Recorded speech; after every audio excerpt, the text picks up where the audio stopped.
Hi, I'm Aiding Your Side's Brittany Muller here in Hernando Beach with the Sheriff, Al Nienhuis. Thank you so much for joining us. My pleasure, Brittany. And we're here at Linda Peterson Park in Hernando Beach. This is an area prone to flooding. We're a few hours out from the thick of Hurricane Helene. What's your message to residents right now? Well, I think right now, if you want to make a couple last-minute sandbag placements, you probably still have time for the next hour or two. But really, as dark approaches, as sunset approaches, we certainly want to get people to where they need to be. If they live west of 19, they really need to seriously consider evacuating. I definitely would not stay in a single-story house, and even two-story houses is probably not safe to stay in those because of that storm surge, because you will be trapped. There will be no way for us to get to you, no way for you to get out. So people really should, before dark tonight, even if they're diehard Floridians. I was born and raised in Florida. I know typically we like to wait till the last minute to look at what the tide's doing and stuff. And as we talked about earlier, this tide has not gone down, and it's going to do nothing but get worse. So I think in this case, the meteorologists are a lot more accurate than maybe sometimes they have been in the past, and Floridians like to look at that and say, oh, it's not going to be a big deal. This one, I think, particularly on Hernando Beach and areas north of us, are going to get significant storm surge, and you certainly don't want to wait till the last minute, because if there's trees down, power lines down, the roads flooded, you're going to be stuck, and we certainly won't be able to get to you. And you pose a risk to first responders. You have to be so careful, not only for your family, your pets, your neighbors, but also first responders. Speaking of that, I've seen your deputies out patrolling. There's definitely a presence throughout Hernando County right now. Absolutely. That's really before the storm hits. It's about the only thing that we can do in law enforcement is make sure the residents feel comfortable that we're going to do our absolute best to protect their property, except at the very height of the storm. But before that storm hits and after it passes, we're going to be out there keeping that property safe so people can feel comfortable. If they do evacuate, they don't have to worry about looters. And, you know, again, and you hit the nail on the head. It puts law enforcement and fire rescue in danger when somebody's screaming for help. And it is a feeling that's the worst feeling in the world when you can't get to those people, because that's not what we're about. We're about getting to those people and helping them, regardless of whether it's a law enforcement issue or a fire rescue issue.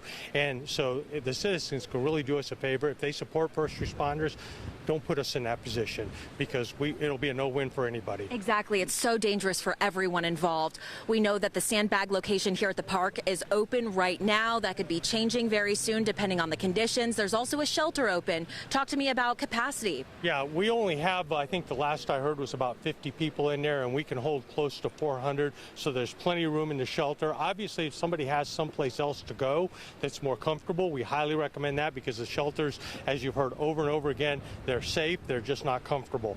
But if people have no place else to go, or they waited till the last minute, the shelter, West Hernando Middle School, is open. There are deputies there keeping it safe. Obviously, there are county workers there to provide food and so forth. So basic needs will be met. People just remember to need to bring their medicine, and if they bring their pets, it's a pet-friendly shelter. Make sure they bring food for their dogs as well, or cats. Sheriff Nienhuis, thank you so much for your time as always. I really appreciate it. So I want to walk you over here again. We're at Linda Peterson Park in Hernando Beach off of Shoal Line Road. You could see that people are making their last-minute preparations, filling those sandbags over here. This is something that we've seen year after year with every storm. They come to this park, fill up their own sandbags. We have a resident out here. His name is Mike. You could see he's hard at work over here. Hey, Mike, how you doing? Good. How are you? Good. Where do you live? Hernando Beach. You ready for the storm? How are you preparing other than the sandbags? Well, unfortunately, I came in yesterday morning. I got an emergency leave and came back from Indianapolis. I was at work, so I got a late start. That's why I'm here. Doing everything that you can. Yes, last August I flooded, and I don't want it to flood again. Yeah, this area has been really hit hard. Yes. It has. So are you planning on evacuating? Are you going to stay in your home? My plan is to, low tide is at 6 p.m. It's a 0.52.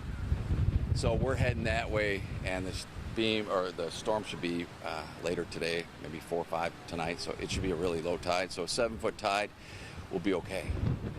8, 9 will probably flood. So I'll plan it based on that. Yeah, it's definitely a fluid situation. But being in this area, we've seen that once the water comes in, you really can be stuck at any point. That's very true. Yeah. I wouldn't come this direction. I would be going south. A lot less flooding in that area. So anyway. Okay. That's about it. Yeah, thank you so much, Mike. Good. Okay, so we're out here. We're going to be covering the latest conditions in Hernando County. We've heard from the sheriff. County commissioners are out here as well. Residents are making their last-minute preparations. We're about to go live here on News Channel 8.